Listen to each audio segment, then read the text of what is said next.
오늘은 기도에 대해서 두 번째 살펴보는 시간인데요. 오늘 주기도문을 집중적으로 이렇게 강해하지는 않겠습니다. 그것은 다음에 이 기도에 관한 기본적인 내용들을 살펴본 다음에 주님의 기도를 모범적인 기도로 이렇게 해석 우리가 살펴보는 시간을 갖도록 하겠습니다. 오늘 지난주에 있어서 왜 기도하는가, 왜 기도가 중요한가, 또 기도란 무엇인가, 그리고 간략하게 기도는 그러면 어떻게 할 것인가, 이 제목들을 가지고 쭉 연결해서 보려고 합니다. 지난주는 왜 기도해야 하는가, 기도의 중요성에 대해서 몇 가지 내용들을 살펴보았습니다. 오늘은 그 내용에 이어서 기도의 중요성과 함께 기도가 무엇이고 또 기도의 모범을 통해서 그렇다고 우리는 어떻게 기도할 것이냐 간략하게 이 점을 주기도문을 통해서 살펴보는 시간을 갖도록 하겠습니다. 잠깐 제가 기도하고 오늘 말씀을 듣도록 하겠습니다. 하나님 아버지, 오늘 신년에 주신 말씀을 기억하면서 어떻게 하면 우리가 지혜로운 삶을 살 수가 있을 것인가, 또 우리에게 주신 소명과 삶의 그 분량들을 주님의 은혜 가운데서 어떻게 하면 지혜롭게 잘 살아낼 수가 있을지, 그 지혜를 얻는 길로서 기도에 대해서 우리가 살펴보고 있습니다. 하나님 아버지, 오늘 우리가 주님께서 우리에게 가르쳐 주신 기도의 내용, 그리고 기도에 대해서 성경이 말하는 내용들을 가지고 또 믿음의 선배들이 기도에 대한 삶을 통해서 우리에게 깨달음과 가르침을 준 그런 내용들을 함께 살펴보며 오늘 우리의 기도 생활과 우리가 기도에 대해서 어떻게 이해하고 있고 우리는 어떻게 기도를 해야 될지 생각하며 주님의 뜻을 헤아리는 시간을 갖기를 원합니다. 주의 성령께서 우리 한 사람 한 사람의 마음을 붙드셔서 하나님께서 참으로 바라시는 기도 생활을 해나갈 수 있는 우리 모두가 되게 주옵소서. 예수님의 이름으로 기도합니다. 아멘. 지미 웨인이라고 하는 컨트리 싱어가 있습니다.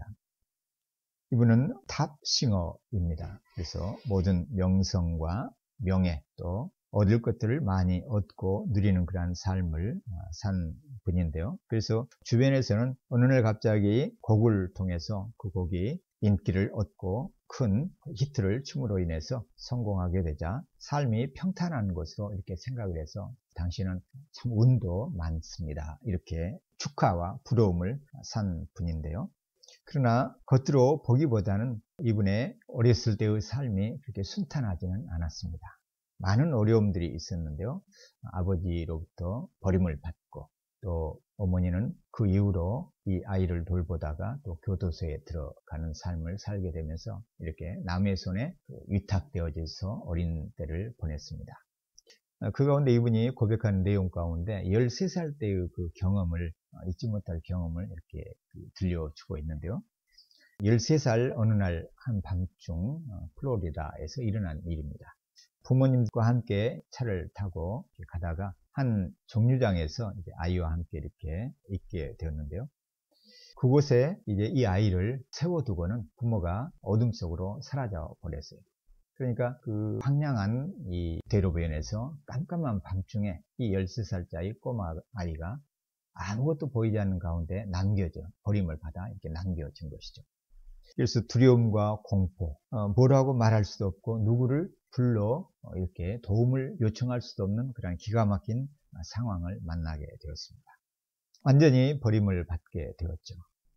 그래서 이 이후로 이 아이는 참 길거리의 소년 또는 교도소를 이렇게 들어가게 되어지고 그렇게 좋지 않은 삶을 살게 되었습니다. 그렇지만 어린 나이에도 이 아이는 늘 그래서 배고픔 속에서 음식을 달라고 기도를 했고 뭔가 힘들고 어려울 때는 도움을 청하는 그러한 기도를 드리곤 했습니다. 그러나 그때마다 곧장 이것은 짧은 시간이었고 기도를 통해서 돌아오는 것은 없어서 그 기도하는 횟수보다도 더욱더 실망감과 함께 하나님에 대해서 몹시 화가 나고 분을 갖게 되었습니다. 우리는 이렇게 기도가 응답되지 않을 때 분노하게 되어지고 실망하게 되기도 합니다. 그리고 이제 이 지미 웨인이 성인이 되어지고 난 다음에 또 성공적인 삶을 얻게 된 이후로 얼마 전이죠. 몇 년 전이죠. 텍사스에서 교회 안에서 예배하고 있는 성도들을 향해서 총격을 가한 사건이 일어났습니다. 이 사건을 보면서 웨인이 이런 말을 했습니다. 여러분이 기도를 조롱하는 그 많은 사람들로 둘러싸여 있음을 우리는 확신합니다. 기도는 하나님과 소통하는 직선 라인입니다. 직통선이라는 것이죠.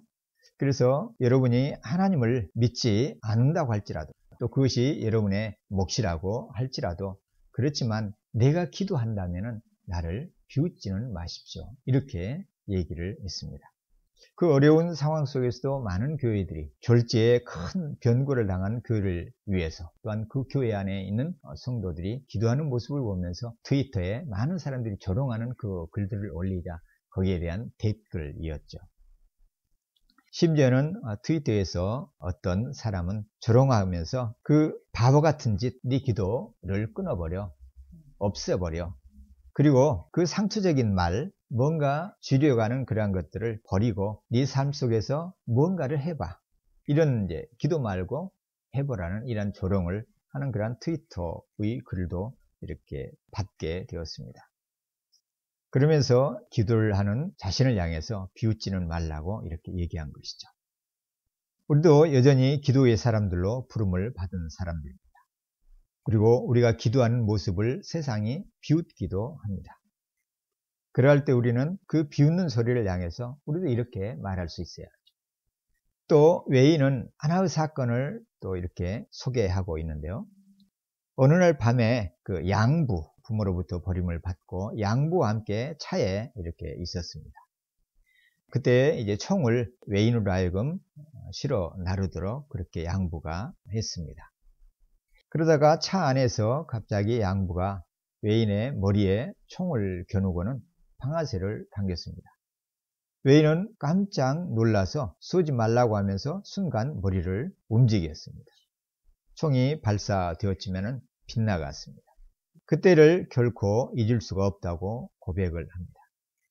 얼마나 그 순간이 무서웠는지, 다시 그러한 일이 있다면 기억하고 싶지도 않고 그것이 얼마나 무서웠는지, 그리고 그 양부의 팔, 손이 얼마나 두렵게 느껴졌는지를 얘기하면서 그때의 순간이 다시 오지 않기를 이렇게 소망하는 그러한 외인의 말을 듣게 됩니다.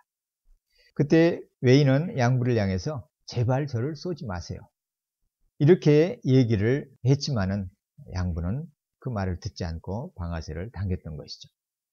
그런 어려움을 겪은 외인이 하나님께 기도를 하면서 지내는데 그 어린 시절 그 기도가 응답되지 않자 외인은 더 하나님께 더욱더 분노를 갖게 되었습니다.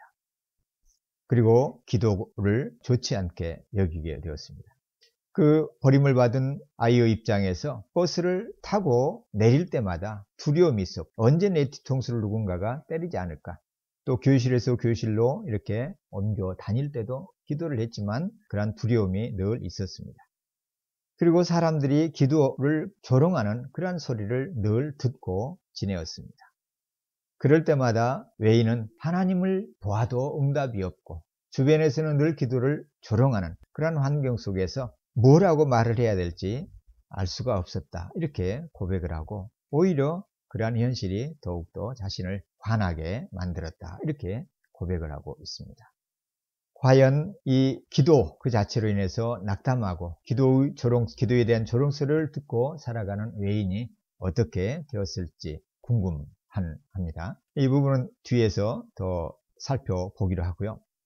이처럼 기도에 대해서 부정적이고 우리가 응답되지 않음으로 인해서 낙담하고 또 어떤 때는 하나님께 분이 일어날 때도 있습니다. 그럼에도 불구하고 시인 조지 허버트는 기도 1이라는 시에서 기도에 대해서 이렇게 말합니다. 기도는 인간을 태초로 돌아가게 하는 하나님의 숨결이다. 하늘과 땅을 측량하는 다림줄이요, 전능하신 분께 맞서는 병기고, 죄인의 요새이며 그리스도의 옆구리를 찌르는 창이고, 만물이 듣고 떠오는 선율과 같은 것이다. 기도는 고귀한 만나이며 또 일상에 깃들어 있는 천국이다. 낙원의 새이며 별들 너머로 들리는 교회의 종소리다. 영혼의 피고 온갖 향기가 나는 나라다. 이렇게 기도에 대해서 시로 표현을 합니다. 시의 내용을 좀 더 구체적으로 보자고 하면은 기도는 인간을 태초로 돌아가게 하는 하나님의 숨결입니다. 하나님은 태초에 인간을 흙으로 빚으시고 그 코에 생기를 불어넣어 주셨으므로 흙이었던 흙 자체인 흙덩어리가 생명을 가진 사람이 되게 된 것입니다. 이와 같이 본래 모든 인간은 하나님의 숨이 그 코에 불어넣어진 존재입니다. 그러나 범죄로 말미암아서 하나님의 숨, 즉 성령이 그에게서 떠나가시게 되자 죽은 존재, 육체는 살았으나 영적으로는 죽은 존재가 되었습니다. 그러나 예수님 안에서 예수님을 믿게 된 죽은 자들이 새롭게 살아나서 새로운 피조물이 되었습니다. 성령님이 다시 그 안에 머무심으로 하나님의 숨을 회복하게 된 것이죠. 그래서 숨을 쉴 수 있는 존재가 된 것입니다. 육체적인 숨도 쉬지만 영적으로도 숨을 쉬는 존재, 쉬어야 하는 존재, 기도의 존재로 회복되었다는 것이죠. 이것은 비록 비신자라고 할지라도 모든 인간은 하나님의 형상을 따라서 창조되었기 때문에 인간이라고 하면 누구나가 다 기도의 본능을 갖고 있습니다. 어떤 형태로든 기도를 한다라는 사실이 바로 증거이죠. 모든 인간은 다 누구에겐가 숨쉬듯 기도를 합니다. 그 기도의 본능이 인간에게 있습니다. 하나님의 숨을 불어넣음을 받은 자의 실체이지요. 기도는 허버트의 시에 보듯이 또한 하늘과 땅을 헤아리는 다림줄입니다. 기도를 통해서 우리는 무한한 하늘의 뜻을 헤아릴 수가 있고 거대한 우주가 나아갈 바를 측량할 수 있게 됩니다. 또한 하늘과 땅 속에서 풀리지 않는 것들을 기도를 통해서 우리는 풀게 되어지고 헤아리게 될 수가 있다는 점이죠. 비록 미천하고 연약한 죄인이라고 할지라도 신자는 기도 시간에 전능하신 하나님을 뵙고 그분께 강청하고 항의하고 심지어 하나님의 뜻을 거두어 달라고 맞설 수가 있습니다. 대단한 특권이죠. 또한 기도는 요새입니다. 요새는 피할 곳이죠. 적의 화살, 공격으로부터 피할 수 있는 그러한 안전처가 바로 요새입니다. 죄를 범한 죄인이 사망의 화살을 피할 수 있는 길이 있습니까? 모든 인간은 피할 수가 없습니다. 그래서 사망을 겪을 수밖에 없게 되는 것이죠. 그렇지만 영원한 사망은 피할 수 있는 길이 있습니다. 오직 예수 그리스도 안에서 그리스도의 보혈을 통해서 이 사망의 화살을 피할 수가 있게 된 것이죠. 그래서 기도는 요새입니다. 엎드려 회개하며 기도할 때 주님은 죄를 용서해 주십니다. 또한 기도는 그리스도의 옆구리를 찌르는 창입니다. 우리 주님의 옆구리를 찌르는 창은 주님의 생명을 앗아간 폭력이었죠. 그러나 그 폭력의 우리는 결과를 통해서 죄를 용서를 받고 영원한 생명을 얻게 된 은혜의 물이었습니다. 주님의 옆구리에서 물과 피가 쏟아짐으로 믿는 죄인들이 용서를 받았듯이 우리가 기도할 때 그리스도의 긍휼과 용서를 경험하게 되는 것이죠. 또 우리가 골방에서 무릎을 꿇고 기도할 때 그 기도의 음성은 그 공간 안에 갇혀지지 않습니다. 이 기도 음성은 선율이 되어서 골방이라는 장벽을 뛰어넘고 산을 지나고 들을 지나고 바다를 건너서 우주 공간으로 퍼져가면서 만물에 선포합니다. 하나님의 살아계심을 선포하고 그 선포를 통해서 하나님의 손을 불러드립니다. 그래서 우주가 떨게 되는 것이죠. 기도자의 음성은 그래서 우주를 떨게 하는 선율입니다. 기도는 또한 생명의 만나입니다. 우리 영혼이 아무리 메마르고 곤고할지라도 끈질기게 기도하면 생명의 에너지가 솟아나게 됩니다. 그래서 기도하는 사람의 공간은 그 자리가 바로 에덴 낙원이 됩니다. 기도는 우리가 머무르는 자리를 천국으로, 낙원으로 변화시킵니다. 지구촌의 교회당에서 드려지는 기도의 찬송은 이 지구촌과 은하계를 넘어서 천국으로 올라갑니다. 계시록의 말씀대로죠. 천국의 아버지는 이 땅의 성도들이 드리는 기도의 향을 연락하셔서 이 땅 곳곳에서 들려지는 그 기도에 응답해 주십니다. 그리고 부패한 이 지구촌 속에서도 곳곳에 하늘의 향기를 맛볼 수 있는 그런 은혜를 선물해 주시는 것이죠. 참으로 기도는 하늘과 땅을 연결하는 다리입니다. 이 땅 위에서 하늘의 신비를 경험하는 최고의 수단과 방편이 바로 기도입니다. 어떠신가요? 저와 여러분은 이 기도 시간에 이러한 신비를 경험하고 계시는지요? 그러한 기도 생활이 되기를 주의 이름으로 빕니다. 이런 말이 있습니다. 한 주일의 첫날에 드리는 한 시간의 기도는 그 한 주간을 지배한다. 매월 첫날에 드리는 기도는 한 달을 변화시키며 매해 첫 시간에 드리는 기도는 남은 한 해를 주님 중심으로 달려가게 한다는 말입니다. 범사를 기도와 함께 시작하면 그 일마다 그 일의 중심에 주님을 모시게 됩니다. 이렇게 기도는 땅에서 하늘의 창고를 열고 하늘의 각양선물을 꺼내올 수 있는 귀한 선입니다. 기도는 땅에서 하늘의 음료를 맛볼 수 있는 신묘한 식탁입니다. 기도는 죄인이 거룩한 하나님의 품 안에 안길 수 있는 거룩한 요람입니다. 기도는 땅의 것으로는 결코 깰 수 없는 오만과 아집을 조각조각 끊고 부숴버리는 하늘의 끓이고 정입니다. 우리의 삶을 가장 복되게 하는데 기도만큼 위대한 것은 없다는 점이죠. 그러면은 기도란 무엇이고 어떻게 우리는 그럼 기도할까요? 우선 기도는 동양의 초월 명상과 다르다는 점입니다. 초월 명상 얘기를 제가 꺼내는 것은 오늘날 서구권에서 가장 인기 있는 기도 방법이 초월 명상이기 때문에 그렇습니다. 이 초월 명상은 원래 인도에서 나온 것입니다. 인도의 요가를 가르치는 요가 선생님을 요기라고 하더라고요. 이들이 이제는 현대적으로 만든 것이 이 초월 명상이에요.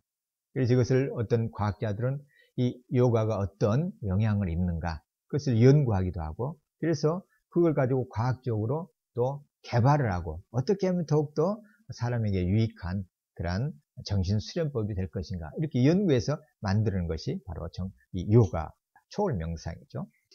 초월 명상은 어떤 특별한 소리 또는 만트라, 주문이라는 말인데요.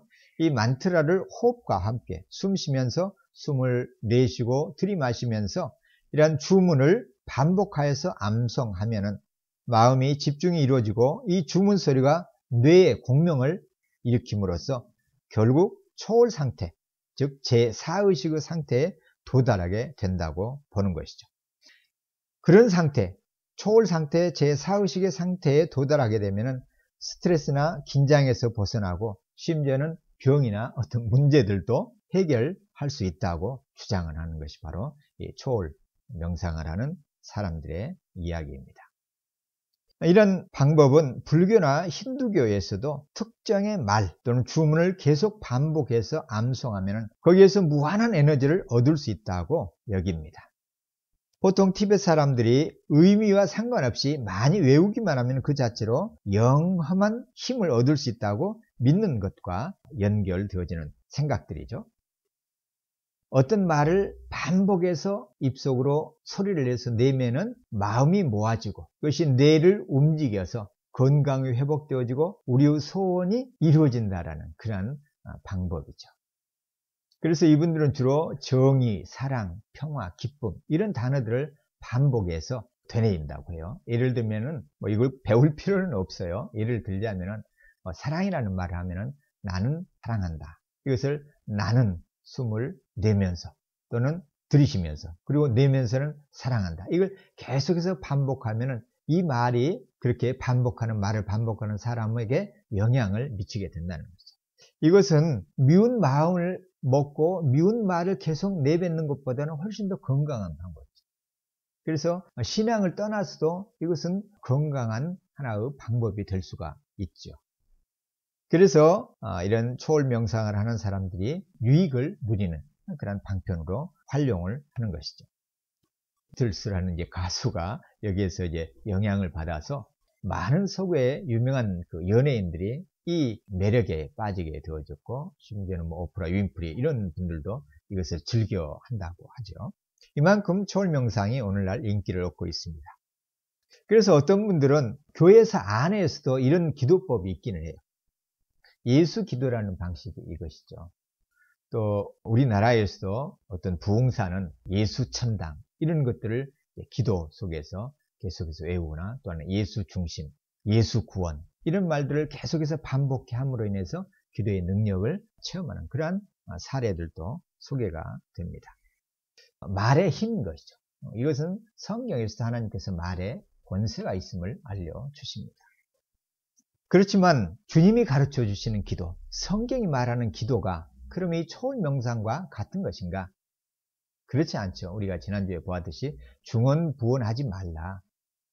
의미 없는 말을 거듭거듭 되뇌이면은 뭔가 기도가 되어지고 그것을 통해서 소원이 하늘에 닿고 하나님께서 그 소원을 해결해 주신다. 이런 내용의 의미 없는 말을 제잘거리듯이 하지 말라고 그랬죠.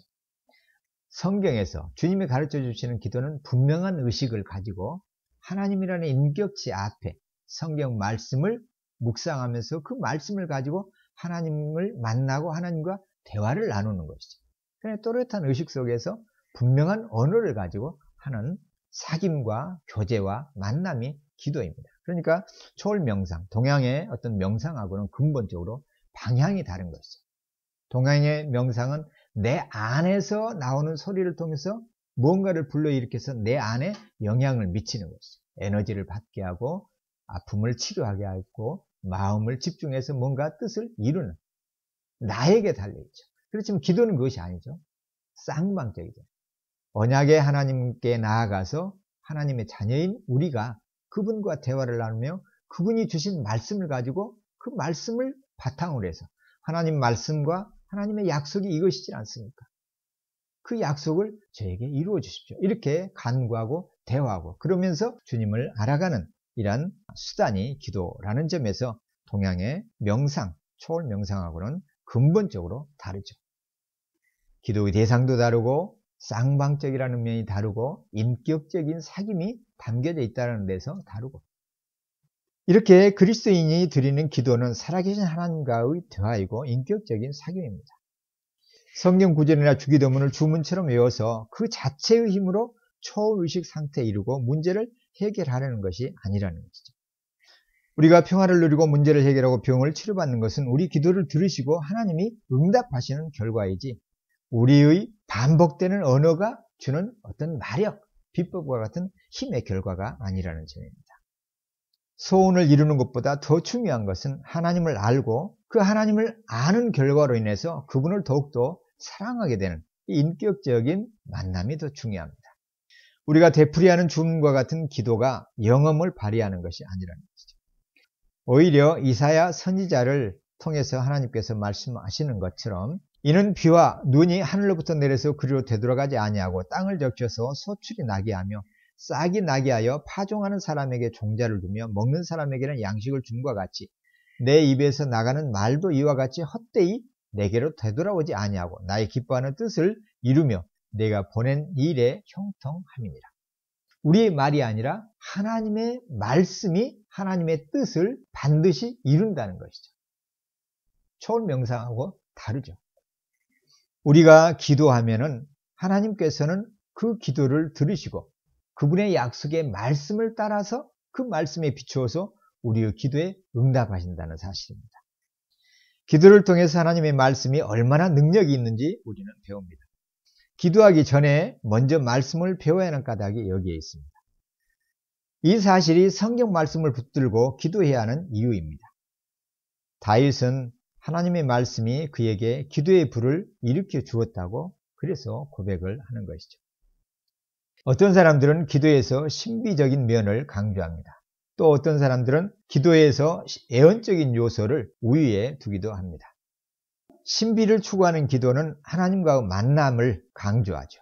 하나님과 대화하기보다는 조용히 침묵하면서 그분의 신비로움을 경험하려고 집중하는 것입니다. 예언적인 기도는 달리 하나님께 부르짖고 야곱처럼 하나님과 씨름하는 기도입니다. 그렇지만 기도에는 신비적인 요소와 예언적인 요소가 다 있습니다. 시편에 등장하는 다윗의 모습이 그렇죠. 다윗은 어느 때 젖된 아이처럼 평온하고 또 잠잠히 하나님을 바라보라고 말합니다. 그러나 또 어떤 때는 다윗은 온 힘을 다해서 하나님과 씨름하고 하나님을 향해서 목소리를 높여서 부르짖습니다. 두 가지 다 필요하다는 것입니다. 요나단 에드워즈도 자신의 기도 체험을 소개하는데요. 그의 일기에 이렇게 기록하고 있습니다. 하나님을 묵상하며 기도하다가 성자 하나님의 영광과 그분의 놀랍고 위대하며 온전하고 순수하며 감미로운 은혜와 사랑, 순하고 온화한 겸손을 직접 목격하는 특별한 경험을 했다. 그리스도의 성품이 얼마나 탁월한지 다른 생각을 모조리 삼키고도 남을 정도였다. 눈물을 쏟으며 큰 소리로 엉엉 울기를 얼마나 오래 했는지 모른다. 나는 사라지고 멸절되고 그리스도만으로 충만해지려는 거룩하고 순수한 사랑으로 주를 사랑하려는, 주를 신뢰하며 의지하려고 하는, 그분과 연합하여 살려고 하는, 그분을 섬기며 따르려고 하는, 하나님과 천국의 깨끗함으로 온몸이 순결해지려고 하는 열망을 느꼈다는 말 외에 어떤 표현도 할 수가 없다. 이렇게 기록하고 있습니다. 에드워즈는 자신의 기도 시간에 주님께 전적으로 사로잡힌 모습을 고백하고 있죠. 에드워즈는 또한 성경 말씀을 통해서 이런 사로잡히는 경험을 했다고 말합니다. 성경 말씀을 읽다 보면 한마디 한마디가 심령을 어루만지는 느낌을 받았다. 자주 한 구절에 오래 머물며 그 안에 담긴 놀라운 내용을 되새기곤 했다. 거의 모든 말씀에 경이로움과 기적이 차고 넘치는 듯 하였다. 에드워즈는 이렇게 성경 말씀을 통해서 하나님의 말씀의 엄청난 권능에 완전히 사로잡히는 경험을 고백하고 있습니다. 기도와 말씀, 기독교 기도의 특징입니다. 둘을 따로 떼어놓고 생각할 수가 없습니다. 이 사실은 우리가 욥기에 등장하는 욥이라는 인물을 통해서도 확인할 수가 있습니다. 의로운 욥이 어느 날 졸지에 모든 것을 잃게 됩니다. 하나님 앞에 찾아간 사단이 욥을 시기하여서 하나님께 승낙을 받아낸 결과로 욥에게 숱한 역경을 퍼부은 결과로 욥이 모든 것을 상실하게 된 것이죠. 욥은 거듭되는 시련을 겪으면서 하나님께 쉼없이 불평을 쏟아내며 부르짖어 기도합니다. 그 모습을 보면서 아내는 하나님을 저주하고 죽으라고 조롱하기까지 합니다. 친구들은 찾아와서 욥 너에게 잘못이 있으니까 의롭다고 하지 말고 먼저 네 잘못을 털어놓고 하나님께 회개를 하라고 충고합니다. 그때마다 욥은 자신의 의로움을 항변하면서 따지고 친구들의 잘못을 지적하며 변명합니다. 그러면서도 너무 괴로워서 자신의 출생을 저주하면서 하나님께 불평을 쏟아냅니다. 그러던 어느 날이었습니다. 욥기 38장. 한참 이제 욥의 일대기가 지나가고 긴 씨름을 한 후에 38장에 들어서자 어느 날 하나님께서 욥을 찾으십니다. 폭풍 가운데서 욥에게 말씀하시죠. 하나님은 폭풍 속에서 욥을 향해서 이렇게 말씀하십니다. 무지한 말로 생각을 어둡게 하는 자여, 묻는 말에 대답하라. 내가 땅에 기초를 놓을 때 너는 어디 있었느냐? 땅의 기초는 무엇 위에 세웠으며 그 모퉁이 돌을 누가 놓았느냐? 바다가 태어날 때 문으로 그것을 가둔 자가 누구냐? 네가 지금까지 살아오면서 네가 아침에게 명령하여 동이 트게 해본 일이 있느냐? 바닷속 깊은 곳에 있는 물 근원에까지 들어가 보았느냐? 해가 뜨는 곳에 가본 적이 있느냐? 동풍이 불어오는 그 시발점에 가본 적이 있느냐? 네가 북두칠성의 별대를 한데 묶을 수 있으며 오리온 성자를 묶은 띠를 풀 수가 있느냐? 이렇게 하나님은 욥에게 우주 창조 원리와 우주 통치를 거론하시면서 그 모든 것을 누가 창조하였고 그 모든 것을 누가 보호하고 관리하고 다스리느냐고 물으시는 것이죠. 비로소 욥은 폭풍 속에서 들리는 음성을 통해서 창조자 하나님을 알게 되고 그 순간 창조자 앞에 선 그 엄한 음성을 통해서 들려오는 그 질문 속에서 자기 자신이 누구인가를 깨닫게 됩니다. 전능하신 창조자 하나님 앞에선 아무것도 할 수 없는, 우주의 티끌 하나도 움직일 수 없는, 바꿀 수 없는 자신의 무능함을 깨닫고 무력한 인간인 자신을 만나게 되는 것이죠. 그 결과 욥이 이렇게 고백합니다. 40장 4절 5절에서 저는 비천한 사람입니다. 제가 뭐라고 감히 주님께 대답할 수 있겠습니까? 다만 손으로 입을 막을 뿐입니다. 이미 말을 너무 많이 했습니다. 더 할 말이 없습니다. 하나님을 참되게 만난 사람의 모습이죠. 이렇게 욥이 하나님을 만나고 하나님을 더 알게 된 후로 욥의 기도의 내용이 달라집니다. 어떻게 기도하는가 봅시다. 욥의 기도입니다. 주님께서는 못하시는 일이 없으시다는 것을 이제 저는 알았습니다. 주님의 계획은 어김없이 이루어진다는 것도 저는 깨달았습니다. 잘 알지도 못하면서 감히 주님의 뜻을 흐려놓으려 한 자가 바로 저희입니다.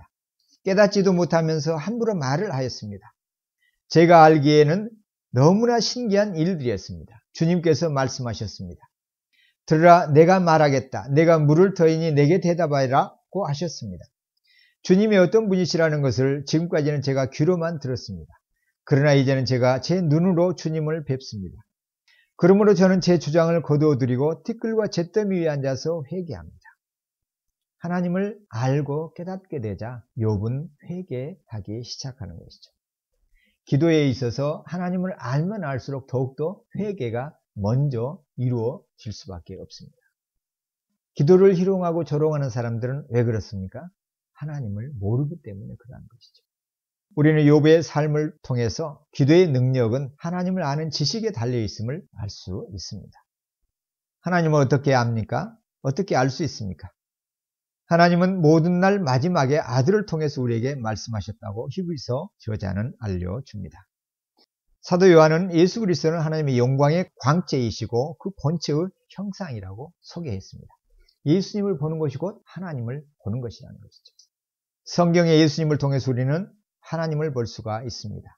그리스도 안에서 하나님의 영광을 봅니다. 그리스도로 말미암아 유대인이나 이방인이나 함께 성령 안에서 아버지 하나님께 나아갈 수가 있습니다. 그러므로 예수 그리스도의 이름으로 우리는 하나님 아버지께 기도하는 것이죠. 그러면 우리는 어떻게 기도할까요? 어떤 사람은 시편을 통해서 기도를 지혜롭게 하는 분들이 많이 있습니다. 주보 뒷면에 보면은 시편을 통해서 기도하는 방법을 짤막하게 소개해 놓았습니다. 어떻게 기도할까? 시편을 가지고 기도하십시오. 시편은 시인이 어떻게 손을 쓸 수가 없는 극단의 상황에서 하나님을 향해 절규하듯이 소리치는 것입니다. 시인의 절박함으로 시편을 열고 소리내어서 읽고 또 읽으십시오.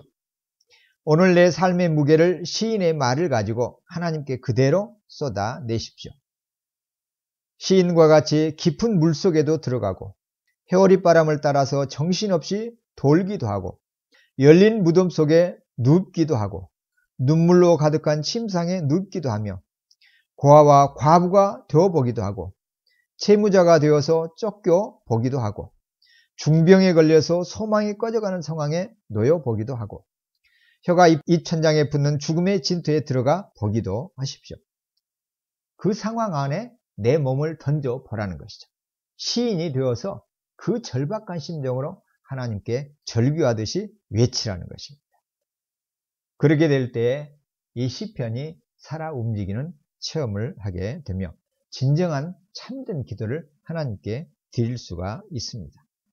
또 어떤 때는 하나님으로 인해서 승리는 못했지만은 하나님으로 인해서 승리와 성취와 성공을 믿음으로 선포하며 오히려 찬양을 해보라는 것이죠. 실패의 경험을 겪고 있습니까? 그럼 어때? 그때에 실패 때문에 좌절하거나 불평하거나 낭망하지 말고 오히려 시편에 나타난 찬송시를 가지고 승리의 시를 가지고 하나님을 향해서 오히려 외쳐보라는 것이죠. 그러면은 패배의식으로부터 벗어나서 소망이 물밀듯 들어오게 되고 그 소망은 궁극적으로 결국은 우리를 승리의 삶으로 이어가게 하기 때문에 그러합니다. 그리고 이 시편 말씀을 깊이 묵상을 하면서 그 묵상을 가지고 하나님께 기도하라는 것이죠. 이것이 시편을 통해서 우리가 하나님께 기도하며 하나님과 사귐을 가질 수 있는 방법입니다. 또 하나는 어거스틴이나 루터나 칼빈과 같이 믿음의 위인들이 즐겨 사용하던 또 하나의 방법이 있습니다. 이것은 우리 주님이 제자들이 어떻게 기도할까요? 우리에게 기도를 가르쳐 주십시오 라고 요청했을 때 주님이 가르쳐 주시는 기도, 주기도문입니다. 주기도문을 통해서 우리는 기도를 배울 수가 있습니다. 그래서 신앙의 용장들은 평소 기도 생활을 이 주기도문을 잘 활용하였습니다. 주기도문을 따라서 기도하고 어떤 분은 기도하기 전에 이 주기도문을 통해서 기도의 문을 열기도 했습니다. 그리고 거기에서 얻은 다양한 지혜들을 가지고 글을 쓰고 가르치기도 한 것이죠. 바로 이분들, 종교교육자들이나 어거스틴과 같은 분들은 이 기도 면에 있어서도 예수님의 진정한 제자들이라고 할 수가 있습니다. 예수님은 기도 창구를 여는 열쇠로 우리에게 주기도문을 주신 것이죠. 주기도문 속에서 우리는 하늘의 보화를 켜내는 모든 도구를 갖출 수가 있습니다.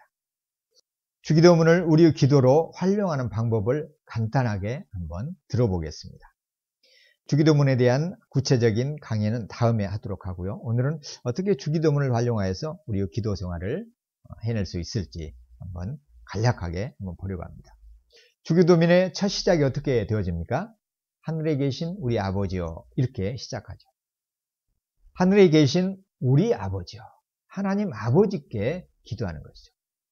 그러면서 하나님은 땅에 계시는 분이 아니라 하늘에 계신 분이다. 먼저 그것을 의식하라는 거예요.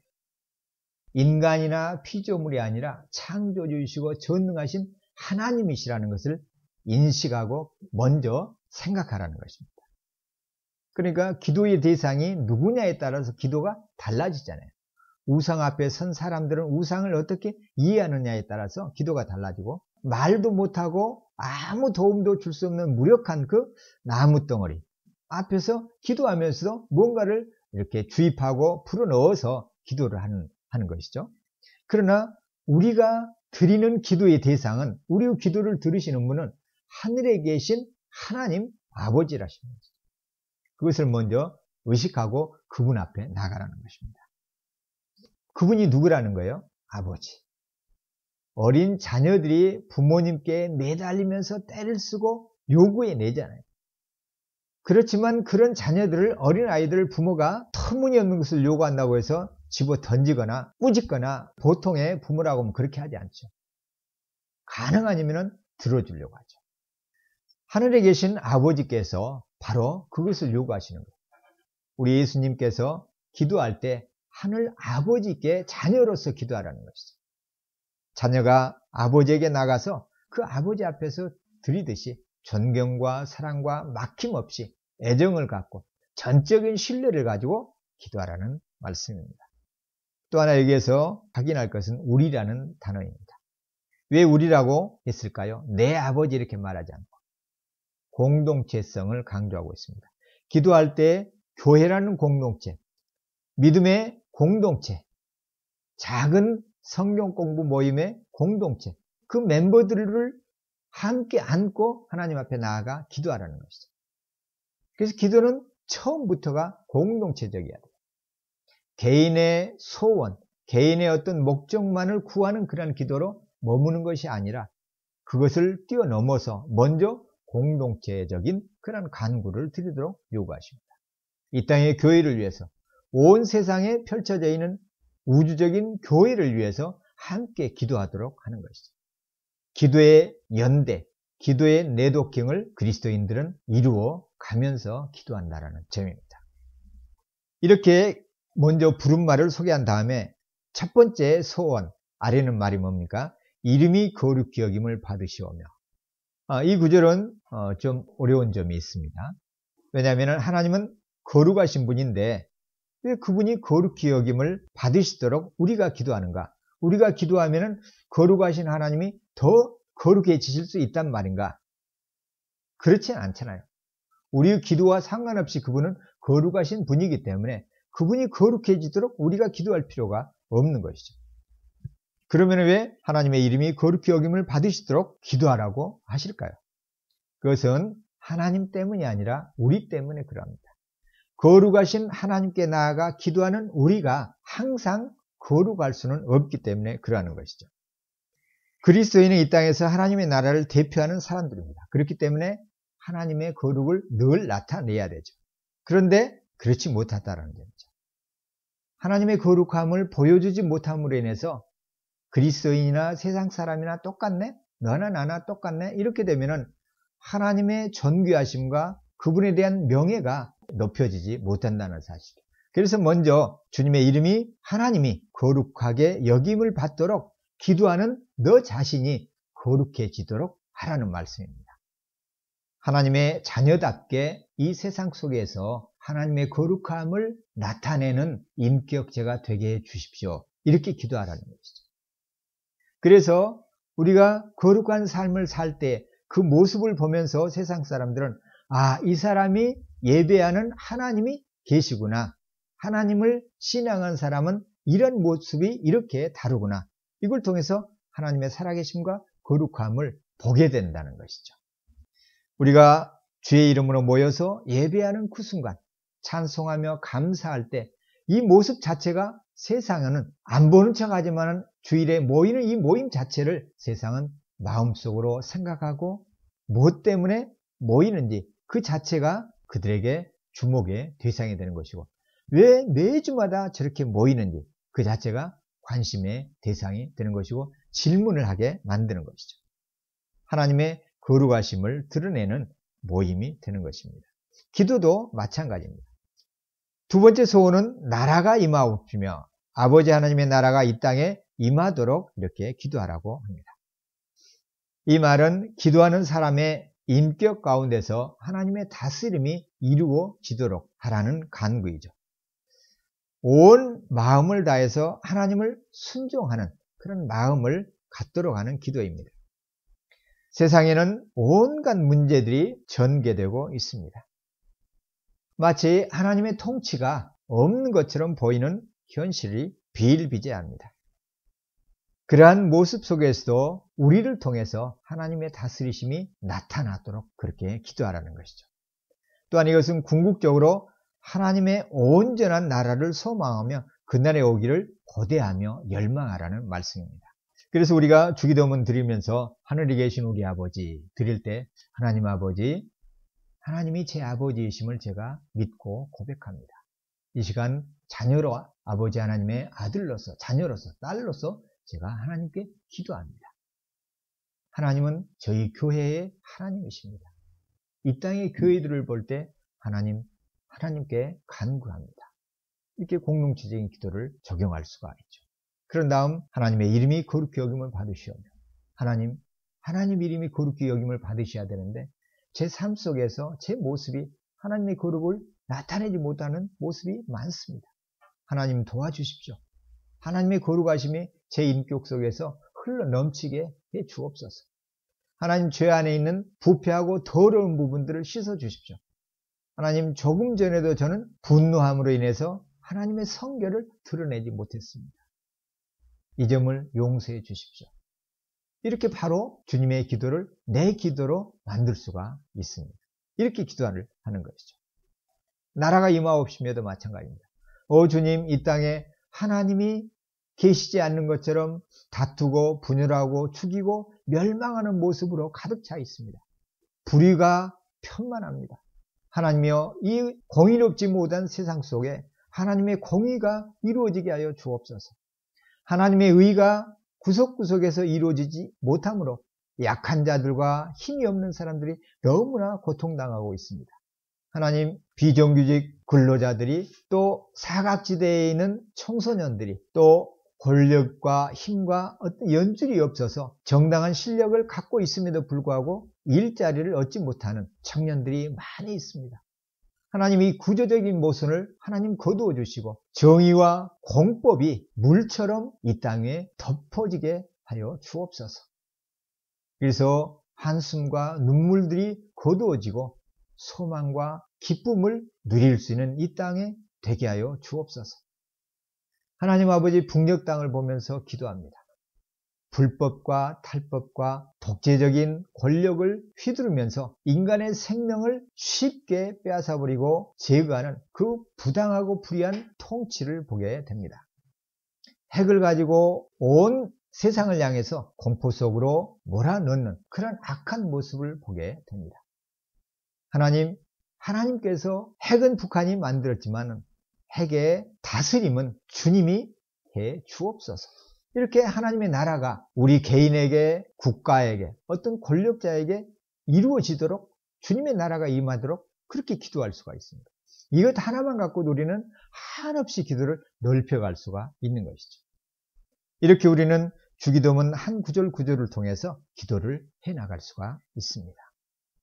앞에 어린 시절에 지미 웨인이 고통을 겪었던 내용을 잠깐 소개했습니다. 지미 웨인은 이렇게 결국 말합니다. 그럼에도 불구하고 기도는 중요합니다. 기도를 모욕하는 미디어들로 인해서 또 기도하는 사람들을 바보, 멍텅구리다라고 하는 그런 말로 가득합니다. 또 사람들은 힘들 때에 하나님께 나아가는 사람들을 조롱하는 사람들이 많이 있습니다. 그러한 사람들을 따라가지 말라고 격려하는 기도를 웨인은 요구합니다. 그러면서 이렇게 말을 남깁니다. 사실 이 지미 웨인은 컨트리 싱어이지만 그 10대 때 그리스도인 양부에게 입양되면서 삶이 바뀌어지기 시작합니다. 그리스도인 이 부부를 통해서 많은 사랑과 격려를 받으면서 공부를 시작하게 되어지고 정상적인 삶을 하고 공부를 하면서 대학에 진학하게 되면서 사회범죄 이런 것들을 전공을 하면서 삶이 바뀌어 갑니다. 그러면서 이제 어떤 가까운 사람의 권면으로 노래를 한번 지어봐라, 써보아라. 그러면서 가수로 이렇게 등장하게 되었죠. 그래서 삶이 획기적으로 바뀌는 것이죠. 그리고 그 노래가 히트하게 됩니다. 그러던 어느 날 이제 탑 가수가 된 것이죠. 히트송 차트에 미국에서 컨트리 부문으로서 이제 넘버1에 이를 만큼 아주 탁월한 탑 가수가 되어집니다. 그렇게 지내던 어느 날 이제 호텔에 있는데 호텔 밖에서 거리에서 이렇게 떠돌아다니는 홈리스들을 보게 됩니다. 그 순간 어렸을 때의 자신의 모습이 불현듯 떠오르게 됩니다. 어떻게 하면 좋을까? 무엇을 할까? 이 생각을 떠오르는 순간 그 순간 웨인은 고백합니다. 하나님께서 그 순간을 만들어 주셨다. 그러면서 웨인이 이제 이 홈리스들, 특별히 18세 되면은 이 시설, 포스터 홈으로부터 이제 떠나가게 되는데, 그렇게 되면은 이제는 완전히 길거리에 나앉게 되어지죠. 그래서 이들이 마약을 하게 되고 길거리에 떠돌면서 나쁜 짓, 약을 판매하는 이런 이제 삶으로 돌아가 버리는 모습을 보면서 이제 본인의 삶이기도 했던 것이죠. 이들을 위해서 뭔가 일을 해야 되겠다. 이 마음을 갖게 됩니다. 그래서 지미 웨인이 미국을 어떻게 하면은 이 양육 시스템, 이들을 위한 사회복지를 불러일으키고 각성시켜서 이들을 돕도록 할 것인가. 이 생각을 하면서 하나의 아이디어를 그때 생각을 해내는 것이 Meet me halfway. 그러니까 조금 더 가까이 다가가서 저를 만나주세요. 이 말이거든요. halfway. 그러니까 조금 더 길거리 중앙에 다가와서 저를 만나주세요. 이게 무슨 말인가 하면 길거리에 많은 청소년들이 이 양육홈에서 이제는 벗어나서 18세가 되어서 벗어나게 되면 어디 갈 데도 없고 할 일도 없고 누구도 받아주지 않은 이 어린 청소년들을 누군가가 다가가서 만나달라는 것이죠. 그래서 이 이제 캐치프레이즈를 걸고 도보로 미국을 순회하기로 합니다. 유명한 가수가. 그래서 무려 1700마일, 2700km나 되는 그 먼 길을 걷고 또 걷고 그러면서 도보 여행을 하기 시작하죠. 그래서 길거리에서 많은 사람을 만나면서 격려를 받기도 하고 또 집에 들어가서 식사를 대접받기도 하고 대화를 나누고 그들과 함께 이제 그러면은 왜 이 걸음걸이를 하는가? 이 유명한 사람이 그때 이 질문에 대한 답을 하면서 미국 사회에 하나의 반향을 일으킵니다. 이 사실을 바로 하나님께서 불현듯 자기의 삶을 되돌아보게 하시고 하나의 뜻을 정하게 하시고 하나님 앞에 나가서 깨어있을 때 이 일을 하게 하셨다고 이렇게 고백을 합니다. 그러면서 지미 웨인은 이렇게 고백을 합니다. 하나님은 어떤 역경이나 고통이나 싸움이 없도록 해주시겠다고 약속하지 않으셨습니다. 그렇지만 하나님은 그러한 역경과 고통과 싸움들을 통해서 시련들을 통해서 바로 당신을 돕겠다고 약속해 주셨습니다. 이 말을 했습니다. 고난과 역경 속에서 오히려 삶의 모든 어려움과 장애물은 우리에게 기도할 때임을 알리는 하나님의 자명종 소리라는 것이죠. 하나님의 자명종 소리를 부지런히 듣고 깨어있는 저와 여러분이 되기를 바랍니다.